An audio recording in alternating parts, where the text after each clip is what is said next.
Assalamualaikum warahmatullahi wabarakatuh. Perkenalkan, nama saya Naila Kirantarisa dengan NIM 45240912880. Saya dari Fakultas Psikologi Universitas Bosowa Makassar. Pada video kali ini saya akan membahas materi mengenai sarana ilmiah. Yang pertama ada bahasa. Bahasa sebagai sarana komunikasi antar manusia. Tanpa bahasa, tiada komunikasi. Tanpa komunikasi, apakah manusia dapat bersosialisasi? Dan apakah manusia layak disebut dengan makhluk sosial? Nah, sebagai sarana komunikasi, maka segala yang berkaitan dengan komunikasi tidak terlepas dari bahasa.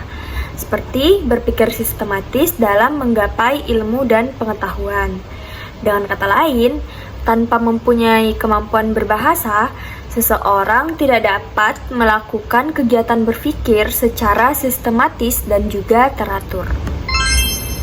Seperti yang didefinisikan oleh Joseph Brown, mengatakan bahwa bahasa adalah suatu sistem yang berstruktur dari simbol-simbol bunyi arbitrer yang dipergunakan oleh para anggota sesuatu kelompok sosial sebagai alat bergaul satu sama lainnya.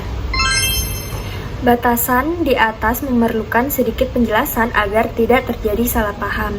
Oleh karena itu, perlu diteliti setiap unsur yang terdapat di dalamnya. Yang pertama itu ada simbol-simbol. Jika dikatakan bahwa bahasa adalah suatu sistem simbol-simbol, nah hal tersebut mengandung makna bahwa ucapan si pembicara dihubungkan secara simbolis dengan objek-objek ataupun kejadian dalam dunia yang praktis. Yang kedua ada simbol-simbol vokal.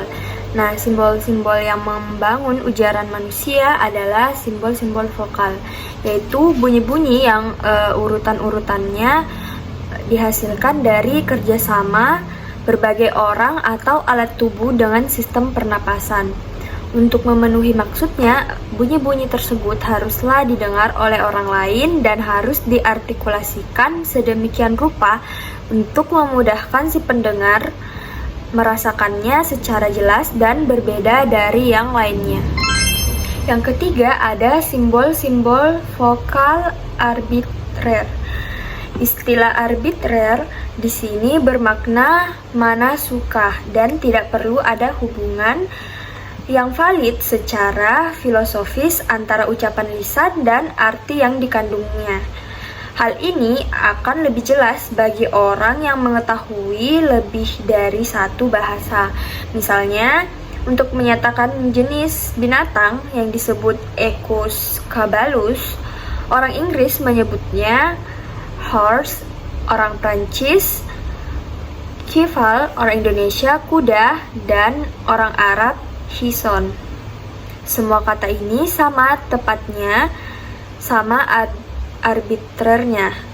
Semuanya adalah konvensi sosial, yakni sejenis persetujuan yang tidak diucapkan atau kesepakatan secara diam-diam antara sesama anggota masyarakat yang memberi setiap kata makna tertentu. Yang keempat, ada suatu sistem yang berstruktur dari simbol-simbol yang arbitrer.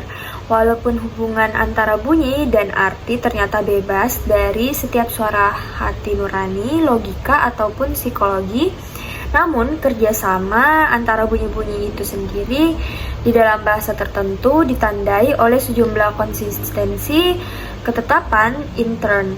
Misalnya, setiap bahasa beroperasi dengan sejumlah bunyi dasar yang terbatas dan ciri-ciri fonetik lainnya seperti tekanan kata dan intonasinya. Yang kelima, ada yang dipergunakan oleh para anggota sesuatu kelompok sosial sebagai alat bergaul satu sama lain. Nah, bagian ini menyatakan hubungan antara bahasa dan masyarakat. Para ahli sosial menaruh perhatian pada tingkah laku manusia sejauh tingkah laku tersebut mempengaruhi atau dipengaruhi manusia lainnya. Selanjutnya ada pun fungsi bahasa. Aliran filsafat bahasa dan psikolinguistik melihat fungsi bahasa sebagai sarana untuk menyampaikan pikiran, perasaan, dan emosi. Sedangkan Aliran sosiolinguistik berpendapat bahwa fungsi bahasa adalah sarana dan untuk perubahan masyarakat. Walaupun tampak berbeda, pendapat ini saling melengkapi. Secara umum dapat dinyatakan bahwa fungsi bahasa adalah yang pertama, koordinator kegiatan-kegiatan masyarakat dan juga manusia. Yang kedua, penetapan pemikiran dan pengungkapan. Yang ketiga, penyampaian pikiran dan perasaan. Yang keempat, penyenangan jiwa. Dan yang kelima, pengurangan kegoncangan jiwa. Selanjutnya ada bahasa sebagai sarana berpikir ilmiah.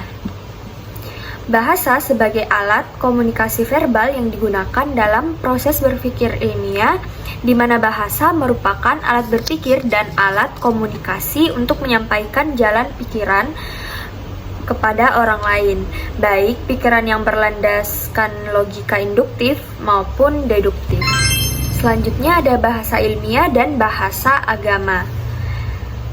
Bahasa ilmiah dalam tulisan-tulisan ilmiah, terutama sejarah, selalu dituntut secara deskriptif sehingga memungkinkan pembaca atau orang lain untuk ikut menafsirkan dan mengembangkan lebih jauh. Sedangkan bahasa agama selain menggunakan gaya deskriptif juga menggunakan gaya preskriptif, yakni struktur makna yang dikandung selalu bersifat imperatif dan persuatif, di mana pengarang menghendaki si pembaca mengikuti pesan pengarang sebagaimana terformulasikan dalam teks. Bahasa ilmiah yang notabene kreasi manusia, bagaimanapun indahnya gaya bahasanya dan tentunya urutan katanya, namun tetap akan berhadapan dengan kritik dan saran dari para pembaca. Hal ini sangat berbeda dengan bahasa agama, di mana para jagoan sastra harus mengakui kekalahan mereka jika dihadapkan dengan gaya bahasa agama yang termaktub dalam Al-Quran.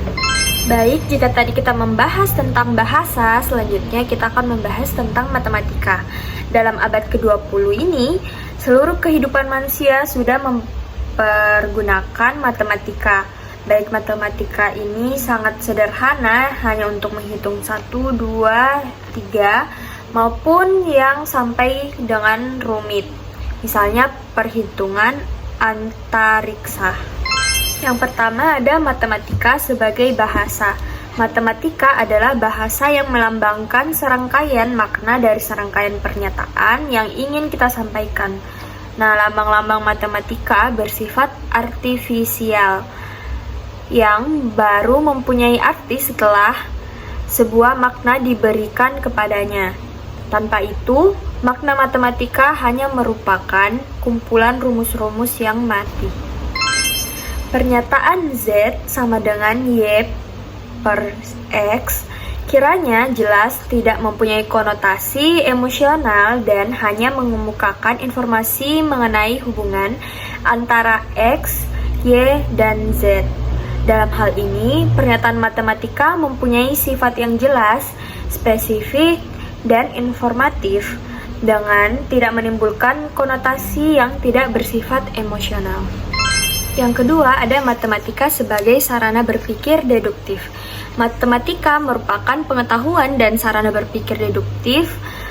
Bahasa yang digunakan adalah bahasa artifisial, yakni bahasa buatan. Keistimewaan bahasa ini adalah terbebas dari aspek emotif dan afektif serta jelas kelihatan bentuk hubungannya. Matematika lebih mementingkan bentuk logisnya.